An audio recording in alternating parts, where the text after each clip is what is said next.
নমস্কার বন্ধুরা, আজ আমি একটা নতুন এপিসোড শুরু করব একটা বুক রিভিউর উপরে। বইটার নাম হচ্ছে থিঙ্ক অ্যান্ড গ্রো রিচ। লেখক হচ্ছে নেপোলিয়ান হিল। এই বইটার সম্বন্ধে রিভিউ দেওয়ার আগে আমি কিছু মূল্যবান কথা আপনাদেরকে বলতে চাই। যারা আমার থেকে ছোট বয়সে, আমার থেকে ভাই বোনের মতোই, যারা বা এখন পড়াশোনা করছো বা সবেমাত্র কলেজ ছেড়েছো, বা যারা ব্যবসা করছো বা ব্যবসা করবে বলে ভাবছেন, তাদের সবার জন্য, পুরো মানব জাতির জন্য বইটা এক অমূল্য সম্পদ।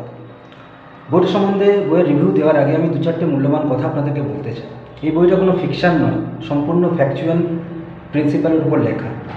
এই পৃথিবীতে 500 টোটাল ধনী ব্যক্তি আছে।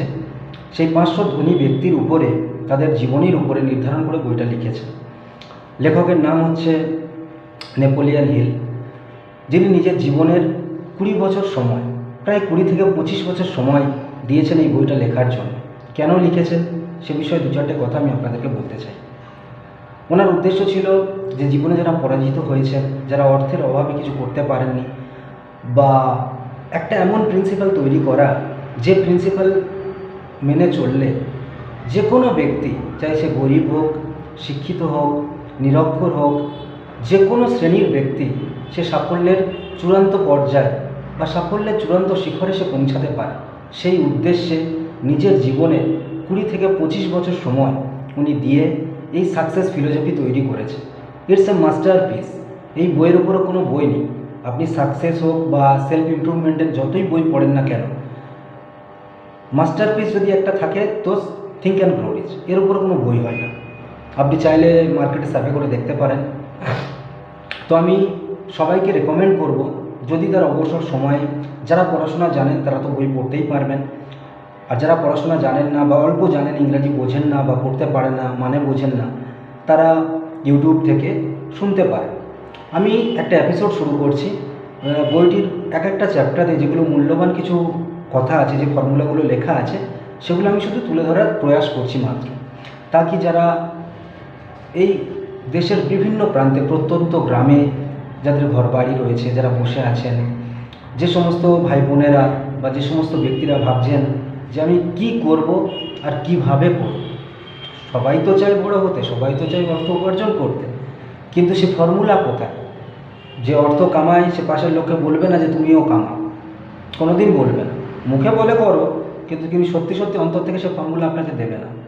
তো এই বইটার মধ্যে এমন এমন ফর্মুলা আছে, যে ফর্মুলা আপনি ইউজ করে আপনার জীবনকে, আপনার সাংসারিক জীবনকে, আপনার আর্থিক জীবনকে, আপনার কি বলবো, আধ্যাত্মিক জীবনকে, স্পিরিচুয়াল যে লাইফ, চিন্তাভাবনার যে পরিধি, সেই পরিধিকে আপনি বাউন্টিফুলি রিচ করতে পারেন। রিচ করার অর্থ এখানে এই নয় যে আপনি শুধু অর্থ দিয়ে প্রতিপত্তি, অর্থ সম্পত্তি মানেই সে রিচ। নিচু চিন্তাভাবনা যার আছে, সেই নিচু চিন্তাভাবনা থেকে উপরে ওঠাকেও রিচ বলে। Rich in the sense the both of side, spiritually and economically, financially বলতে পারেন। তো চলুন শুরু করা যায়। বইটার মধ্যে 13টা প্রিন্সিপাল রয়েছে, অর্থাৎ 13টা নিয়ম রয়েছে। এই 13টা নিয়ম যদি কেউ প্রপারলি মেনে চলেন, তাহলে সে জীবনে যা কিছু পেতে চায়, যত দূর যেতে চায়, যত টাকা উপার্জন করতে চায়, জীবনে যে কোনো সাকসেস সে অ্যাচিভ করতে চায়, সে অনায়াসে অ্যাচিভ করতে পারে। ইম্পসিবল বলে কোনো শব্দ আপনার জীবনে থাকবে না। আর সবথেকে বড় কথা কি জানেন? আমাদের মস্তিষ্কের মধ্যে একটা ব্লকেজ রয়েছে, আমাদের মস্তিষ্কে রয়েছে। আর এই ব্লকেজটা আমাদেরকে দিয়েছে এই সমাজ ব্যবস্থা, এই চিরাচরিত যে সমাজ ব্যবস্থা, সেই সমাজ ব্যবস্থা থেকে এই ব্লকেজটা এসছে, যে না তুই করতে পারবি না, তোর মা বাবা এই করেছে, তোর ব্যাকগ্রাউন্ড এই, তো তুই এই করবি, এর বাইরে তুই যেতেই পারবি না। তুই চাষির ছেলে, তোকে চাষই করতে হবে, তার বাইরে তুই যেতে পারবি না। আজকেকার দিনে অনেক রকমের আইন আছে। আইনের একটা ধারাও এর সঙ্গে যুক্ত হওয়া উচিত, যে যে সমস্ত মানুষের মনোবলকে ভেঙে দেয়, তার স্বপ্নকে ভেঙে দেয়, তাদের বিরুদ্ধেও একটা লিগ্যাল আর্টিকেল থাকা দরকার, যে তার স্বপ্নকে ভেঙে দেওয়া উচিত না। মানুষকে এনকারেজ করা দরকার। আই মিন টু সে, মানুষকে এনকারেজ করা দরকার যে হ্যাঁ তুই পারবি, তোর মধ্যে সে ক্ষমতা রয়েছে। চলুন এসব কথা, আসল কথায় আসা যাক। মেন যে উদ্দেশ্য আমাদের আজ প্রথম আমি এই বইটা নিয়ে এপিসোড শুরু করছি। এটা চলতেই থাকবে, এক একটা চ্যাপ্টার ওয়াইজ আমি কিছু কিছু মূল ইম্পর্টেন্ট যে কথা, তার একটা ওভারভিউ আপনাদেরকে দিতে চাই। তাহলে আপনারা বুঝে যাবেন যে অ্যাকচুয়ালি কী বলতে চেয়েছে। আর সাব অ্যান্ড সাবস্ট্যান্স বলতে গেলে বইটার মধ্যে এখানে এটাই বলা হয়েছে যে বিচার হচ্ছে সবচেয়ে বড় শক্তি, ইয়ানি কি thoughts are a powerful things. Thoughts ইনি আপনি কী চিন্তা ভাবনা করেন, যেটা আমরা যেটাকে বাংলায় বলি চিন্তা ভাবনা, ইচ্ছা শক্তি, উইল পাওয়ার। যে একটা মানুষের মধ্যে যদি সত্যি কিছু করার উইল পাওয়ার থাকে, সত্যি থাকে, জেনুইন, যে হ্যাঁ আমি এটা করতে চাই, শুধু লোককে দেখাবার জন্য নয়, মুখে বলার জন্য নয়, সত্যি deep within in the heart, আপনার মধ্যে ডিপ, আপনার হার্টের মধ্যে সেই বীজ, যে আপনি করতে কিছু চান, সেই উইল বা সেই ডিজায়ারের বীজ আপনার এখানে মজুদ হয়ে থাকা চাই, যে হ্যাঁ আমি কিছু করতে পারবো, করতে চাই, আর আমি করে দেখাবো। তো তাদের জন্য এই এপিসোড। চলুন শুরু করা যাক। প্রথম চ্যাপ্টার ইন্ট্রোডাকশান দিয়ে শুরু করি। ইন্ট্রোডাকশানের কিছু কিছু প্যারাগ্রাফ আমি আপনাদের পড়ে বলছি কী লেখা আছে, লেখক কী লিখেছেন আর কী বলতে চাইছেন। ইন্ট্রোডাকশান চ্যাপ্টার 1 লেখা আছে, the man who thought his way into partnership with Thomas Edison. Thomas এডিসনকে, আপনার ঘরে বাল্ব জ্বলে, প্রত্যেকের ঘরে জ্বলে, গোটা দুনিয়া আলোকিত। এই যে আলোকিত গোটা পৃথিবীকে যে ব্যক্তিটা আলোকিত করেছে তার নাম থমাস এডিসন। যখন পৃথিবীতে কোনো লাইটই ছিল না, মানুষ লাইট কি জানতোই না, তখন কোনো ব্যক্তি, কোনো পাগল মানুষ, আজকের দিনে তা পাগলই বলে তো না, আজকের দিনে কিছু নেই, আমি যদি সে বিষয়ে কোনো কথা বলি আপনি আমাকে পাগলই বলবেন। তো ভাবুন, আজ থেকে কত বছর আগে যখন এই পৃথিবীর বুকে লাইটই ছিল না, তখন কেউ বসে বসে ভাবছে যে এরকম কোনো লাইট হতে পারে, এরকম কোনো জিনিস হতে পারে যা ইলেকট্রিকের দ্বারা জ্বলবে, গোটা বিশ্বকে, আমার ঘরকে আলোকিত করবে, গোটা বিশ্বকে আলোকিত করবে। ভাবুন সেই সময় এই থমাস এডিসন বলে যে ব্যক্তিটা, যে আবিষ্কারক, এই জিনিসটা আবিষ্কার করেছে, এনাকে কত সমালোচনা শুনতে হয়েছে, কত সমালোচনা শুনতে হয়েছে। এরকম কিছু হতে পারে নাকি, আজও পর্যন্ত কেউ আবিষ্কার করতে পারেনি, তুমি কি করে আবিষ্কার করবে। তখনকার সময় মানুষ নিশ্চয়ই বলেছে। যাই হোক, তো একজন ব্যক্তি যার নাম এডুইন সি বার্নস, উনি ভাবছেন যে আমি থমাস এডিসনের সঙ্গে পার্টনারশিপ করব, অর্থাৎ উনি অনেক বড় আবিষ্কারক, ওনার কোম্পানিতে উনি কাজ করবেন, এটা ওনার স্বপ্ন। সে ব্যক্তিটার নাম হচ্ছে এডুইন সি বার্নস। কী লিখছেন? Truly, first line, truly thoughts are things, truly thoughts are things. সত্যি বলতে কি বাস্তব দিক হলো যে আমাদের চিন্তা ভাবনাই সব থেকে বড় জিনিস। আমরা কি চিন্তা করি নিজের মস্তিষ্কে। নেক্সট কি বলছে? Truly thoughts and things and powerful things at that. খুবই শক্তিশালী জিনিস আমাদের চিন্তা ভাবনা, এর থেকে শক্তিশালী জিনিস আর কিছু হয় না। when they are mixed with the definiteness of purpose, persistence and burning desire for their translation into riches or other material object। কি বলছে? যে আমাদের চিন্তা ভাবনা হচ্ছে সব থেকে শক্তিশালী জিনিস, আর এই শক্তিশালী এই চিন্তা ভাবনা আরও শক্তিশালী হয় কখন? যখন এই চিন্তা ভাবনার সঙ্গে আপনার পারপাস, আপনার উদ্দেশ্যটা কি, আপনার মেন উদ্দেশ্য, জীবনে আপনি যা করতে চান সেই উদ্দেশ্য যখন এই চিন্তাভাবনার সঙ্গে যুক্ত হয়ে যায়, তার সঙ্গে নিয়ম, পারসিস্টেন্স কথার অর্থ কি? যে নিরন্তর আপনি প্রয়াস করে যাচ্ছেন, এবং বার্নিং ডিজায়ার, মনের মধ্যে একটা আগুন জ্বলতে থাকে নিরন্তর, যে না আমাকে ওটা করতেই হবে, আমাকে ওটা পেতেই হবে, অ্যাট এনি হাউ, কারোর অধিকারকে হনন না করে সৎভাবে আমাকে আমার সাকসেস অ্যাচিভ করতে হবে, তার নাম বার্নিং ডিজায়ার। এই নয় কি আজকের মনে হলো, কালকের আর মনে হলো না। 24 ঘন্টা আপনার মনের মধ্যে আপনার ওই ডিজায়ার ইন্টেন্সিফাই হতে থাকবে, তার নাম বার্নিং ডিজায়ার। যে আপনাকে ঘুমোতে দেবে না, চলতে দেবে না, তার নাম বার্নিং ডিজায়ার। ঠিক আছে? তো এখানে আবার আমি রিপিট করছি, truly thoughts are things and powerful things at that when they are mixed with the definiteness of purpose, persistence and burning desire for their translation into riches or other material things। আমাদের চিন্তা ভাবনা হলো এমন শক্তিশালী বস্তু, যে বস্তুর সঙ্গে যখন আমাদের উদ্দেশ্য, আমাদের সেই নিরন্তর প্রয়াস এবং আমাদের বার্নিং ডিজায়ার, যে জ্বলন্ত ইচ্ছা শক্তি মিশ্রিত হয়ে যায়, তখন আমরা ধনী হই, ধনী হওয়ার চেষ্টা করি, বা ওয়েলথ ক্রিয়েশন, অর্থ উপার্জনের চেষ্টা করি, বা অন্য কোনো জিনিসই পেতে চাই, সব কিছুই আমরা পেতে পারি, এবং সব কিছুই নিজে সেই চিন্তা ভাবনাকে কনভার্ট রূপ দেওয়া যায়। অর্থাৎ ছিল চিন্তা ভাবনা, ওটা তো চিন্তা ভাবনাটা তো আর বাস্তব না, ওটা আপনি মনের মধ্যে ভেবেছেন আমি ধনী হব, এই জিনিসটা আমি অর্জন করব। যেমন এখানে এডুইন সি বার্নস বলছেন যে আমি থমাস এডিসনের পার্টনার হব, আমি ওনার হয়ে কাজ করব না, আমি ওনার জন্য কাজ করব, ওনার সঙ্গে কাজ করব অ্যাজ এ পার্টনার।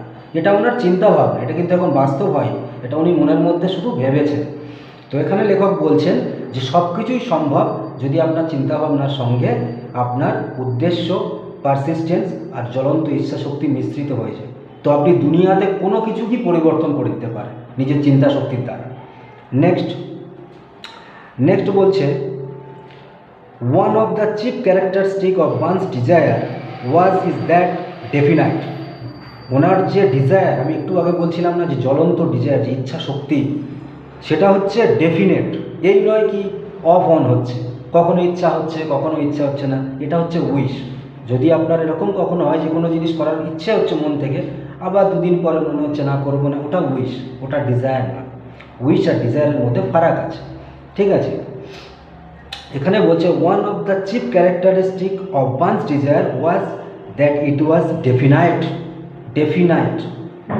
অর্থাৎ উনি নিজের যে ইচ্ছা শক্তি পুরোপুরি ওনার ডিপ উইদিন হার্টের মধ্যে আছে কি আমি ওনার পার্টনারই হব, আমি ওনার কোম্পানিতে যাব, আমি ওনার পার্টনার হব, পার্টনার হয়ে ওনার সঙ্গে কাজ করব। নেক্সট কি বলছে দেখুন, এখানে একটা ইন্টারেস্টিং জিনিস আছে। এখানে বলছেন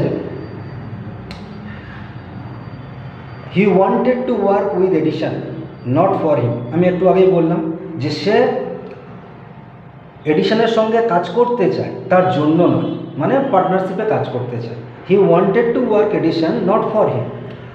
Observe carefully the description how he went about translation his desire into reality and you will have a better understanding of the 13 principles which lead to riches. আপনি এই প্রিন্সিপালকে যদি ভালোভাবে অবজার্ভ করেন তো বুঝতে পারবেন যেখানে যে 13টা নীতি বলা আছে, যে রুলস বলা আছে, যেটা ধনী হওয়ার পক্ষে উপযুক্ত, অর্থাৎ এই 13টা নিয়ম মানলে আপনি ধনী হবেন। এখানে বলছে আপনি ভালো করে এই প্রিন্সিপালটাকে অবজার্ভ করুন, তাহলে আপনার বুঝতে সুবিধা হবে বাকি 13টা যে নিয়ম রয়েছে। নেক্সট কি বলছে, when this desire or impulse of thought first flashed into his mind he was in no position to act upon it. যখন প্রথম এই চিন্তা ভাবনা এডউইন সি বার্নসের মাথায় আসে যে আমি এডিশনের পার্টনার হব, তো প্রথম যখন তার মস্তিষ্কে আসে সে যখন এই পজিশনে ছিল না যে কিভাবে হব, কি করব, কি রাস্তা আছে, সে কিছুই জানতো না। কিন্তু ওর মনের মধ্যে একটা স্বপ্ন ছিল, একটা ইচ্ছা শক্তি ছিল, একটা ডিজায়ার ছিল যে আমি হব, ওনার হয়ে আমি ওনার সঙ্গে আমি পার্টনারশিপে কাজ করব। নেক্সট কি বলছে, two difficulties stood in his way. দুটো বাধা তার রাস্তায় ছিল, দুটো বাধা ওনার সঙ্গে পার্টনারশিপে কাজ করার জন্য দুটো বাধা ছিল এডউইন সি বার্নসের। সেই দুটো বাধা কি, এখানে বলছে he did not know Mister Edison. প্রথম বাধাটা হলো সে মিস্টার এডিশনকে মানে জানতোই না, শুধু নাম শুনেছে, নিউজ পেপারে পড়েছে, টিভিতে দেখেছে যিনি এত বড় আবিষ্কারক, এই আবিষ্কার করেছেন, দেখে ইন্সপায়ার হয়ে গেছে ওনার প্রতি। কিন্তু উনি ব্যক্তিগতভাবে ওনাকে জানেন না বা সেই পরিচিতি নেই যে ওনার সঙ্গে কারোর মাধ্যমে গিয়ে ওনাকে কনভিন্স করে ওনার অফিসে বা ওনার কোম্পানিতে কাজ করবে, উনি কিছুই জানেন না, শুধু নিউজ পেপারে দেখেছেন আর টিভিতে দেখেছেন, যেমন আমরা অনেক সেলিব্রিটিকে দেখি, নেতা নেত্রীকে দেখি। নেক্সট, প্রথম কি উনি ওনাকে চিনতেন না ব্যক্তিগতভাবে। দ্বিতীয় কি বলছে, and he did not have enough money to pay his railroad fare to Orange New Jersey. এটা ধ্যান দিয়ে শুনবেন, মোস্ট ইম্পর্টেন্ট। প্রথমটা উনি ওনাকে চিনতেন না, আর দ্বিতীয় ডিফিকাল্টিস কী ছিল তার লাইফে, কি নিউ জার্সিতে যাবে, নিউ জার্সিতে ওনার অফিস এডিশনে, তো নিউ জার্সিতে যাওয়ার জন্য এডউইন সি বার্নসের কাছে টাকাই নেই, গাড়ি ভাড়াই নেই যে উনি নিউ জার্সি যাবে, ওখানে পৌঁছবে, ওনার সঙ্গে দেখা করবে, সরি, তারপর তো চেষ্টা করবে যে হ্যাঁ আমি ওনার পার্টনার হবো না, ওনার অফিসে নেবে কি নেবে না, এটা তো পরের কথা। যেই পর্যন্ত পৌঁছানোর মতো টাকাই তার পকেটে নেই, কীভাবে পৌঁছাবে। নেক্সট দেখুন কি বলছে, this difficulties were sufficient to have discourage the majority of men from making any attempt to carry out the desire. Most powerful thing কি বলেছে দেখুন, মার্ভেলাস কথা বলেছে।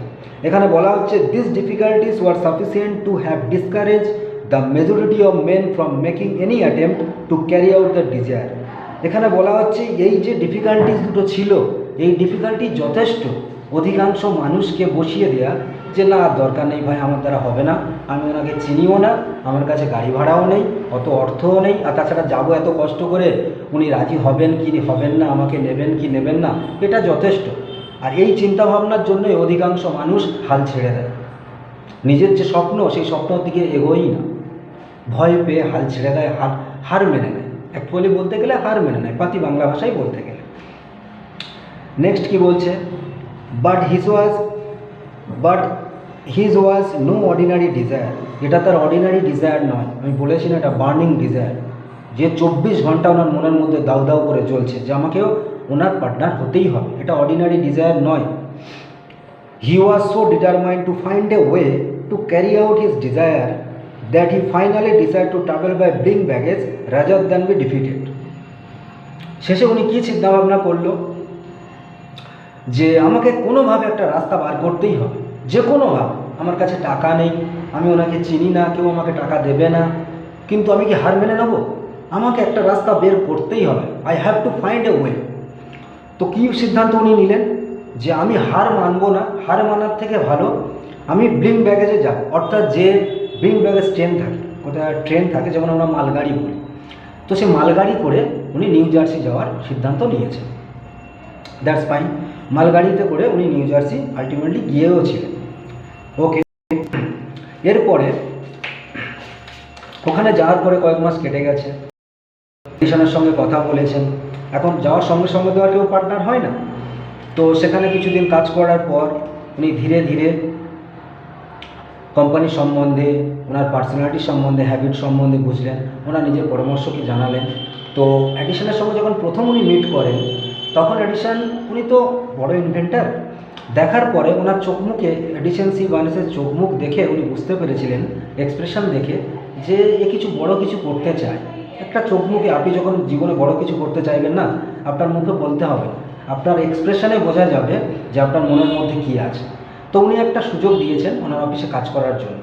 তো উনি ওনাকে বলেছিলেন যে আমি এখানে এসছি একটা সুযোগ আমাকে দেওয়ার জন্য, সেই সুযোগ ওনাকে দেওয়া হয়েছে।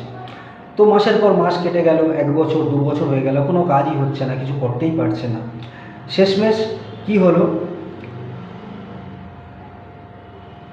একটা মেশিন যেটার নাম হচ্ছে এডিসন ডিকটেটিং মেশিন, সেটা তৈরি করা হলো ওই কোম্পানিতে।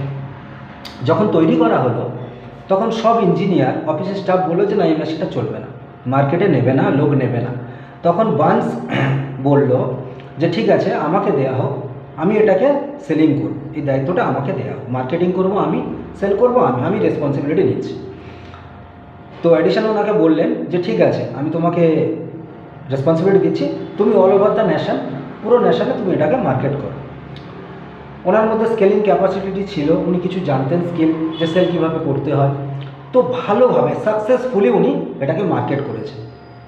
তো মার্কেট করার পরে একটা স্লোগান তৈরি হয়েছিল কি, make by Edison and market by Barnes, ঠিক আছে, অর্থাৎ এডিসন তৈরি করেছে আর মার্কেট করেছে বার্নস।